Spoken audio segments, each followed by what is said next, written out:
English listening.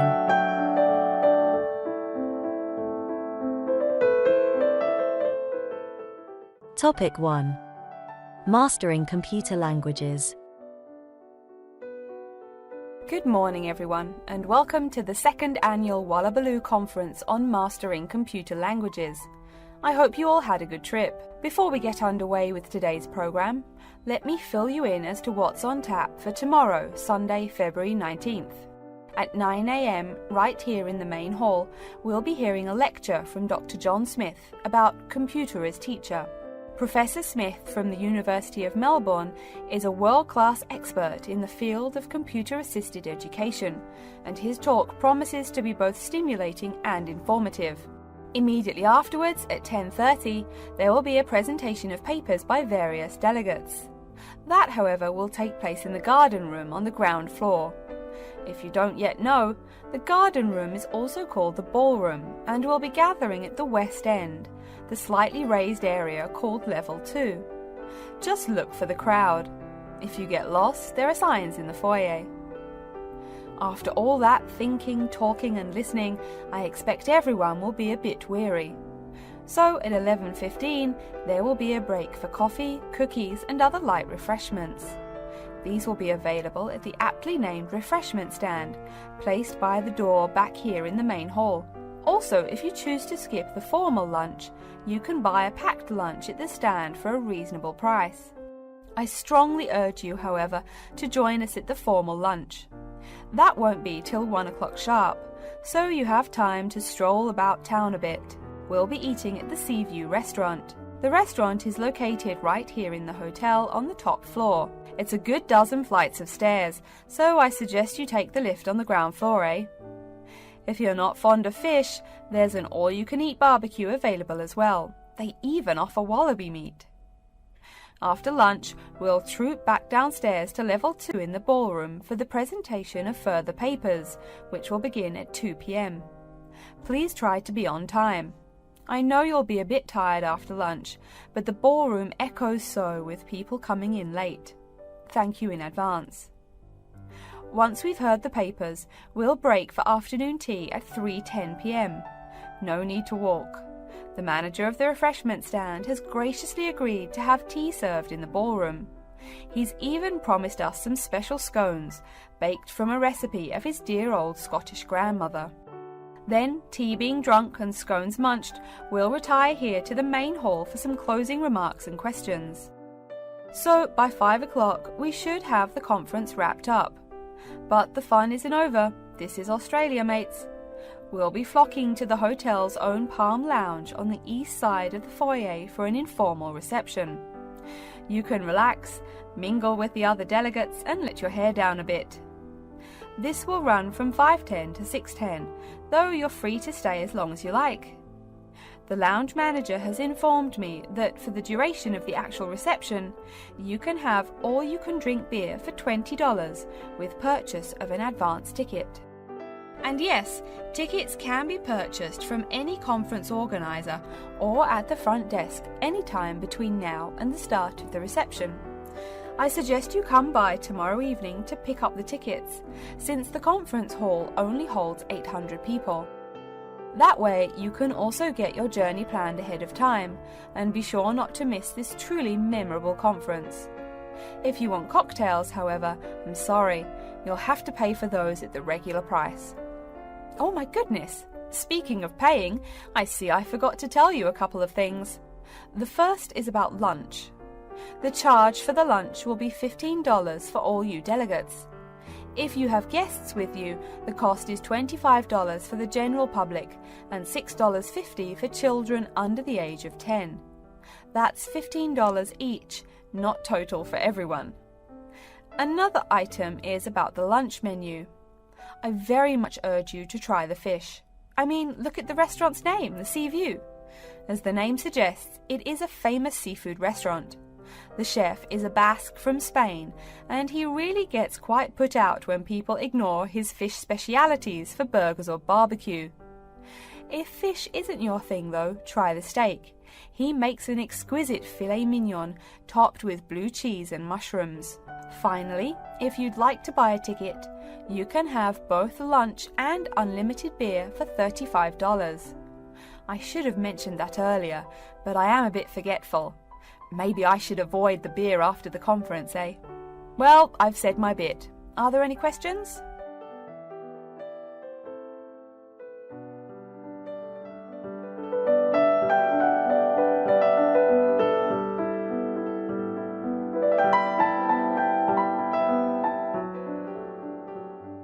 Topic 2. How to choose flooring materials.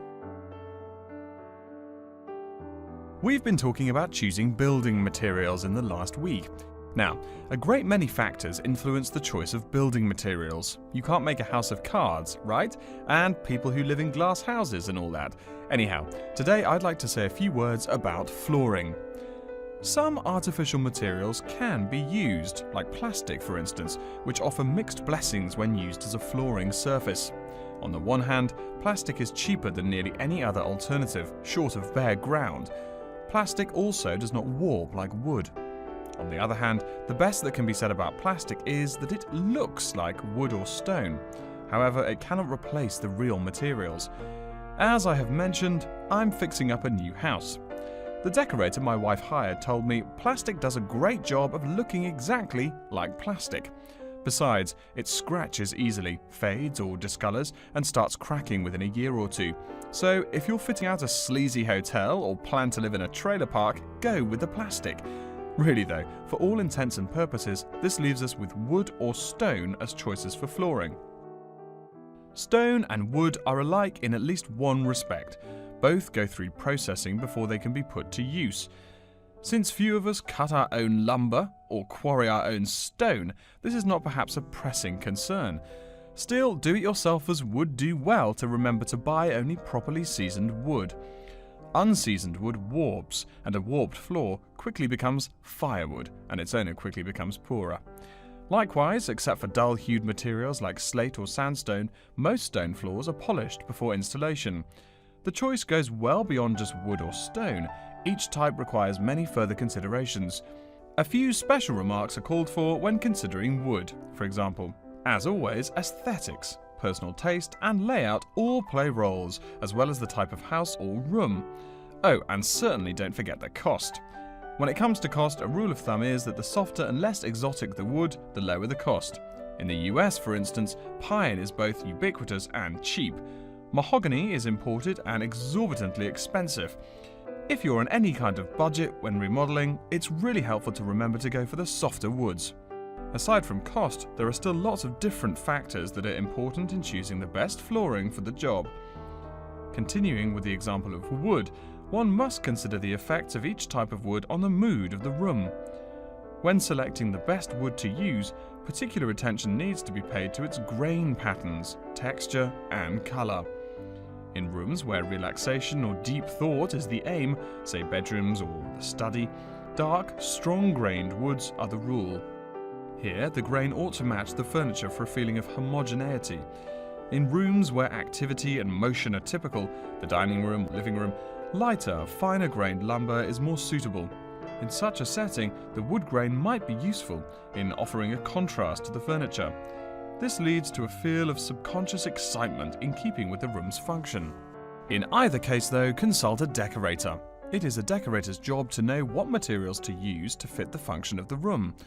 Though some things about putting together a room are subjective and based on one's individual taste, materials appropriate to a room's function are much more straightforward. A decorator takes the needs of the customer and uses a mathematical formula rather than subjective words. Since feelings vary from person to person, verbal descriptions of wood types tend to be ambiguous. You want the wood you select, not something approximate. And if you do decide to do it yourself, remember that all wood must be treated with preservatives to enhance its appearance and preserve its natural beauty.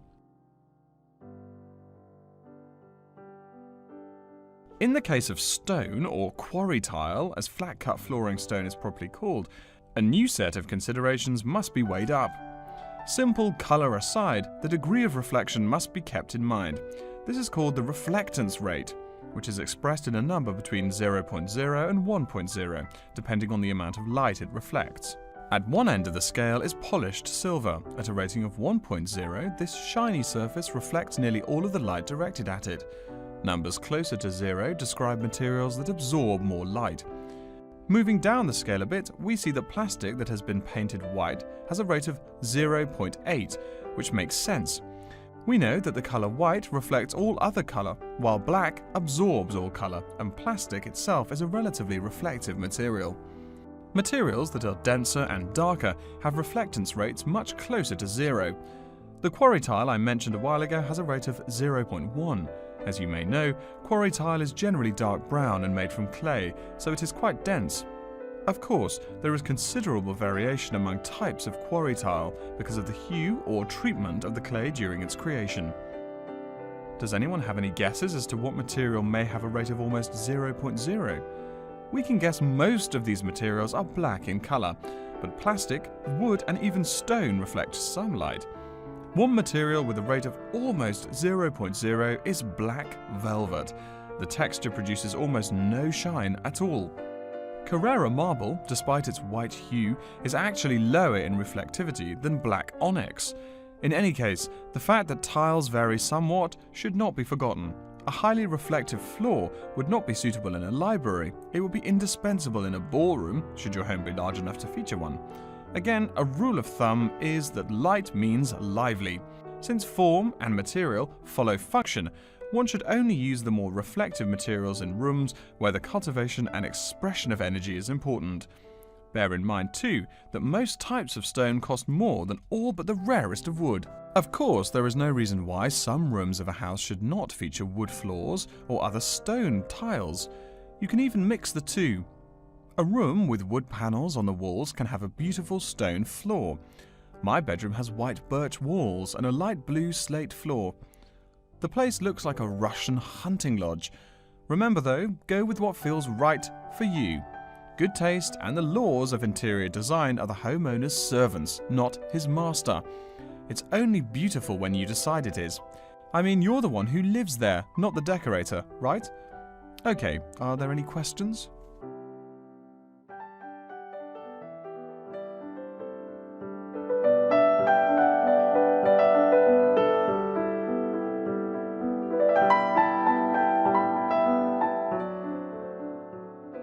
Topic 3. Looking for volunteer workers. Continuing our broadcast of public service announcements, Worldwide Helpers announces upcoming vacancies for a number of volunteer worker positions. All applicants must meet the following requirements. First of all, applicants must be over 18 years of age. The company apologises, but there can be no exceptions to this rule. Second, persons interested in these positions may not have police records. Minor traffic offences like a parking ticket are, of course, no problem. But, and I quote, past and present drug users and sex offenders need not apply. The employer will, of course, check with the police to verify your clean record. In addition, applicants must supply references from past or present employers or teachers along with their recent CV. These references must testify as to the applicant's work habits and/or character. Remember, these are references from employers or teachers. A note from your dear old mum won't do. Worldwide Helpers assures me that they will contact these references to confirm they are genuine. Although all positions are volunteer, the employer will reimburse some of your expenses. For example, they will pay for transportation to and from the job site. Aside from that, the cost of phone calls is covered. As for the positions themselves, there are 3 types. The first involves assisting persons confined to wheelchairs. For this position, volunteers must be physically fit and in excellent health. They must be able to lift at least 150 pounds. They should also have a current first aid certificate from the Red Cross. But the most important requirement is that the volunteer must have his own car.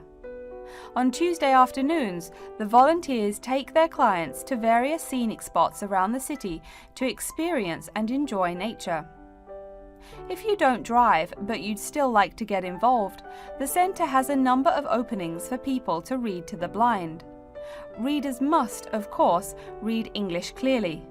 Persons with no foreign accent are preferred. For these positions, you must be available on Monday mornings. Oh, wait, I see a note here. There is one opening for someone who can read Urdu. Apparently, there is a Pakistani blind person who'd like to hear his or her native language, but the other positions are all in English. And finally, there are a limited number of volunteers needed to care for disabled children. I'm sorry, but the information I've been given does not say how many children or what disabilities they have. In any case, you are needed to care for the children for 1 week in August. Apparently, this will be at the close of the summer holiday. I would guess this involves helping them with the routine chores of daily life. Again, volunteers for this position must know basic first aid, be in good health, and be able to lift up to 75 pounds. All applications for this position have to be submitted no later than Monday, August 8th. Applications may be made either by regular postal service, the snail mail, or by email. The mailing address is Worldwide Helpers, Post Office Box 651, East Surrey, BY8 99C. Please write "Attention Mary Smith" on the envelope. Or you can send email to acrawfor@worldwidehelpers.org. That's acrawfor@worldwidehelpers.org. So get out there and do something good. Okay. Our next announcement is looking for someone to facilitate tiger breeding at the London Zoo. And get this, it's a strictly volunteer position. That means you don't get paid. Oh my God. I'm sorry, ladies and gentlemen, but I just have to laugh.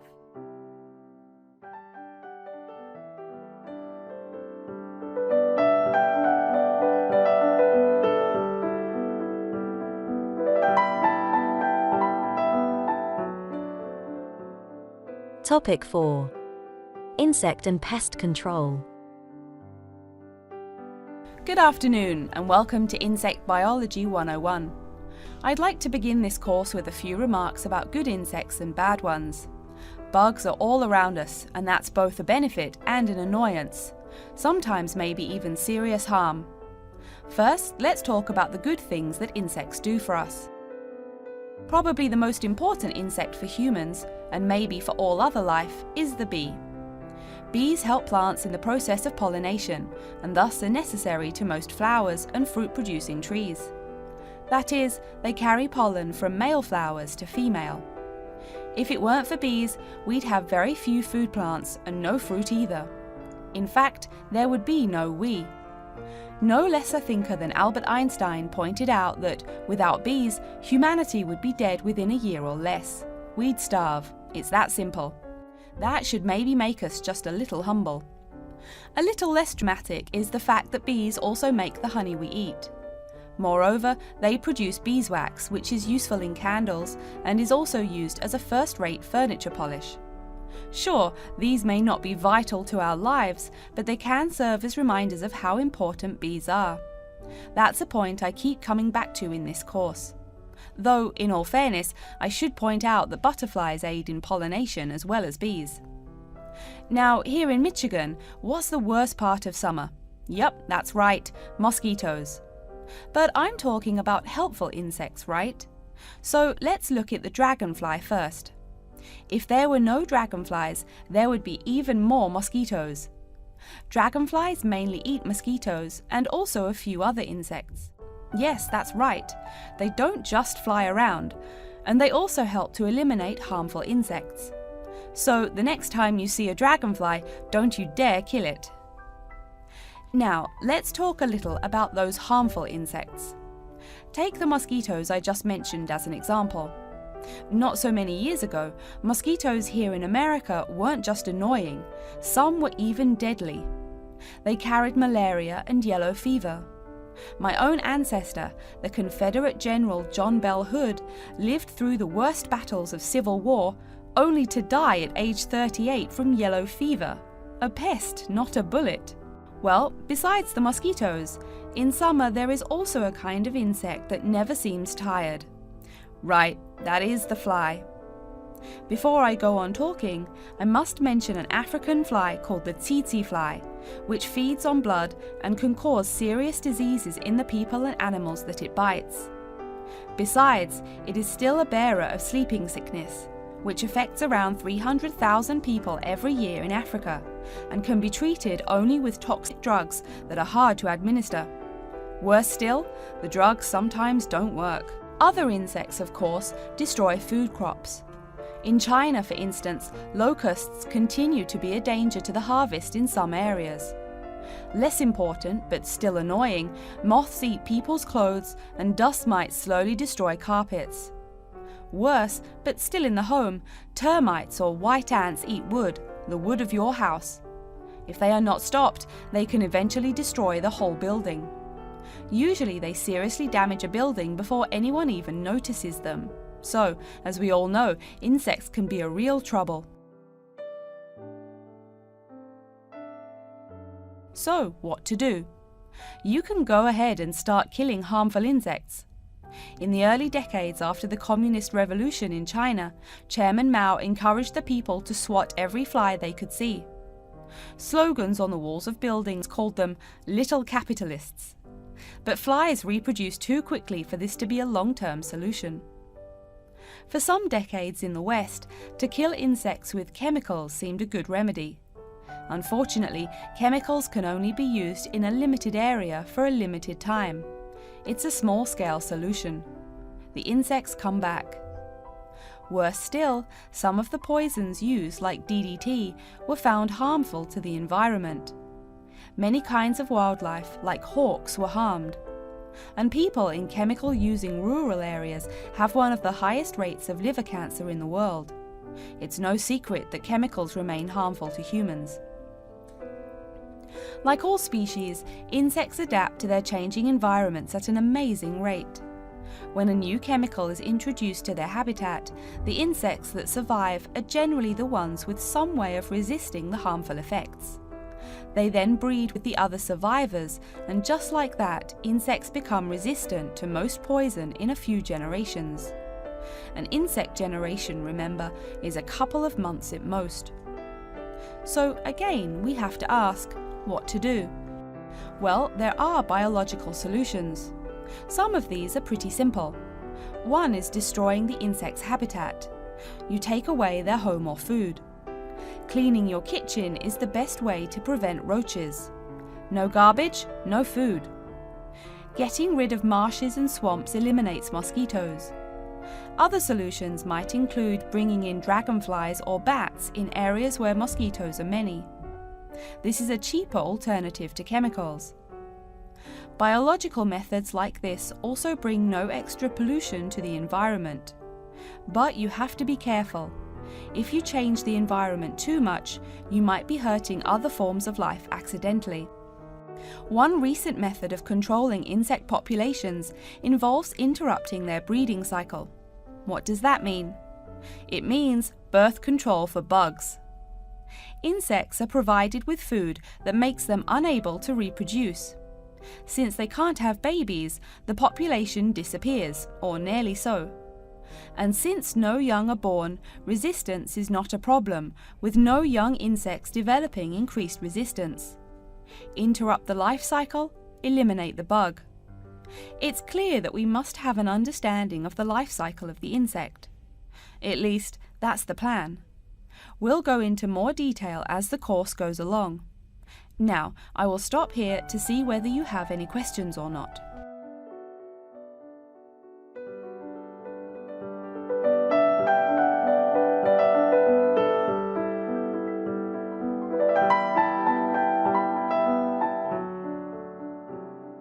Topic 5.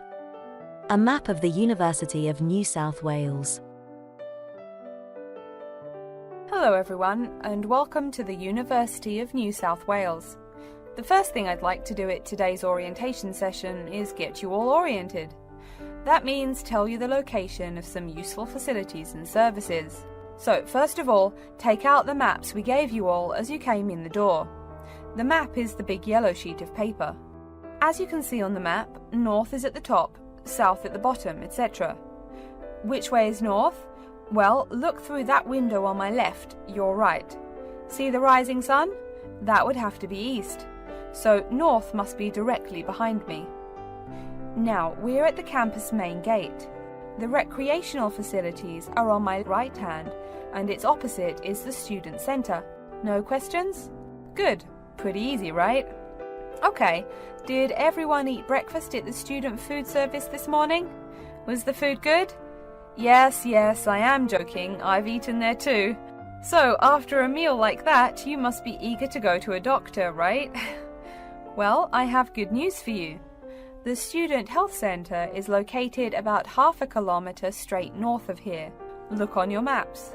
You see the street on the east side of this building? Ned Kelly Avenue? Just follow that about 500 metres and the health centre will be on your left at the 3rd cross street.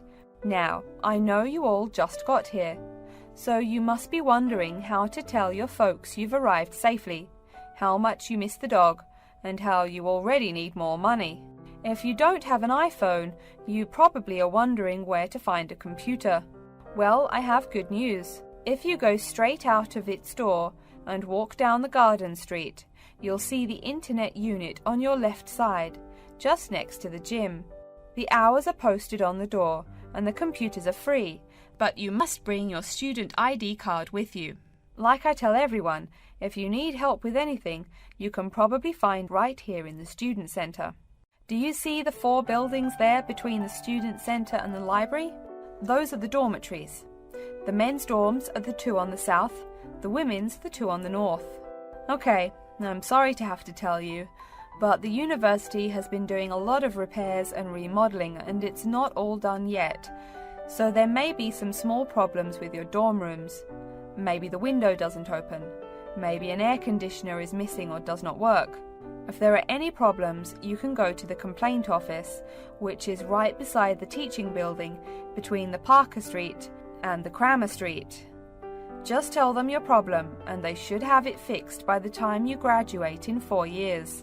I'm joking, but please be patient. There are a lot of little things they need to take care of. Tired of the school food? No? Give it a week. Or maybe you just need a place to get coffee in the wee hours of the night during one of those marathon study sessions. Either way, you definitely have to check out the little cafe just past the women's dormitories. They've got free Wi-Fi, so a lot of students saddle up with coffee and a bagel for hours on end to get work done. As for the dorm rooms, I have some bad news and some good news. The bad news is the rooms are small and you'll probably be sharing space with at least 3 other students. The good news is that each room has its own bathroom. What's good about sharing a bathroom with 3 strangers? Good question. Okay, call it bad news and worse news. Hey, maybe try this for good news. Each dorm has a kitchen. If you want to make snacks or meals, you can do it there. You can buy food containers at any campus convenience store, so you can store your food in the kitchen. But a word of warning, you should definitely write your name on your food containers. Sad to say, there are food thieves among your fellow students. Speaking of thieves, a word about security. I mean, this is Australia, and we do get drunken bush rangers wandering onto campus. Each of you will be given a key for your dorm room. Don't lose it. You have to pay for any replacement and fill out a bunch of papers too. Red tape, huh? Your key does not work for the front door of your dorm, however. To the right of each door, there's a keypad with numbers. When you move in, they will tell you the code you use to enter the door. Please do not tell the code to people who do not live in the dorm. Let's see, have I forgotten anything? Oh yes, most of you are not rich, correct? So when your clothes get dirty, you can't just throw them away and buy new ones. That means you have to learn to do laundry. Or, men, that means you have to hurry up and get married. If you decide to wash those clothes and not get married, there are laundries in each dorm. Where? Oh, I almost forgot to tell you. The laundry for each dorm is in the basement. Some real good news this time if you're a student, it is free. You do have to buy your own soap, however. The laundry closes, by the by, at 11:30. And now that I've mentioned 11:30, please remember, the dorm doors are locked at 11:30 p.m. Your code will not work. If you want to get in, you'll have to call the night watchman. Don't worry, you can get that number at the dorm office. Yes, the dorm office and the complaint office are the same office. Alright then, before we continue, are there any questions?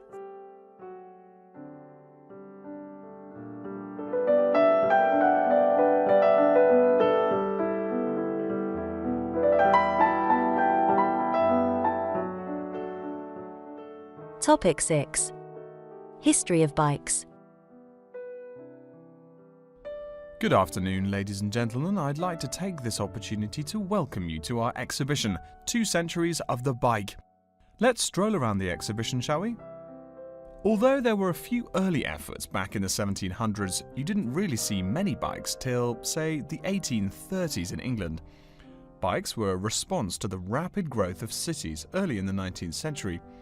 Cities like London were getting too big to walk across. The early bike let people travel with less effort than walking. Plus, a bike was a lot cheaper than a horse. Think of it. No one invented a bike for, 5,000 years of human history. Why did people do it then? Probably because this was the start of the machine age. People wanted machines to do all the work. There were some drawbacks, however. For one thing, there were no pedals. You simply pushed yourself along using your feet, kind of like today's skateboard.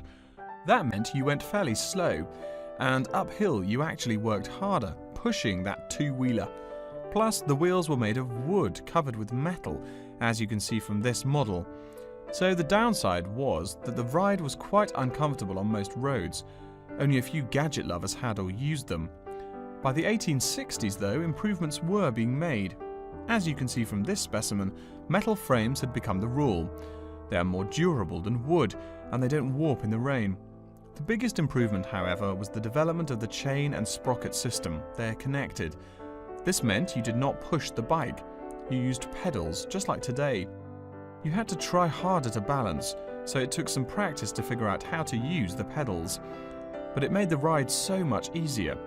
As a result, the good thing was that you could ride a lot more smoothly and with very little effort. By the 1880s, another big change was the use of rubber wheels. These became pretty common at that time. Though the first ones were solid rubber, the ride was a good deal more comfortable than the old iron and wood system. This is a big consideration because the faster you go, the more you feel every bump. Air-filled tyres, pneumatic tyres, didn't really come into use till around the year 1900, as you can see from this exhibition over here. That made the ride even more comfortable. So by 1890 or so, people were going a lot faster and a lot more smoothly. There was one problem when you were going quickly and comfortably. Oh no, how do I stop? Yes, we all laugh now, but for a long time the only way to stop was to drag your feet. That didn't work very well, and it would be dangerous if you were going fast. In the crowded cities of those years, New York, Chicago and so on, you would get killed if you couldn't stop for, say, a streetcar. Plus, look at this bike. The front wheel is nearly 1 meter and 2/3 tall. They made them that way so you could see over people and wagons, but you couldn't drag your feet. This model is called a velocipede, a speed pedal. Another characteristic of the bike in this period is that it has 2 equal-sized wheels, which signaled a big change in bikes. For with the velocipede, brakes appeared. If you wanted to stop, you just pushed the pedal backwards. Doing that stopped the back wheel of the bike. This technique worked a lot better than dragging your feet or jumping off the high seat there. This meant that bikes became a great deal safer. It would have been safer if people wore helmets, but the first bicycle helmet wasn't invented until years later, and even then, it was little more than a leather ball cap.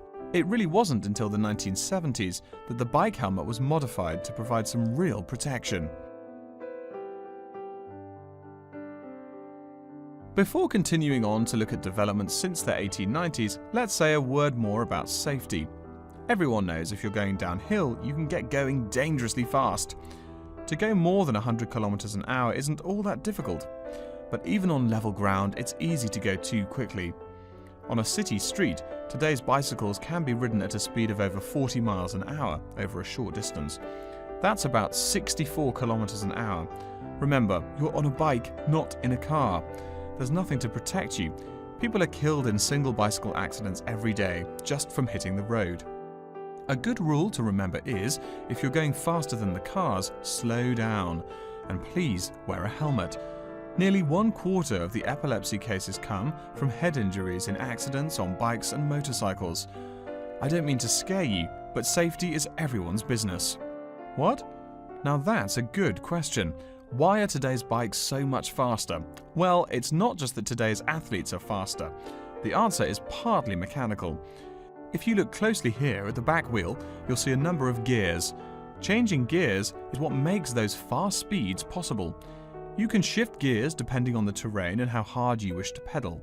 So you can put it on a higher gear for downhill and a lower gear for uphill travel to make it easier to climb that slope.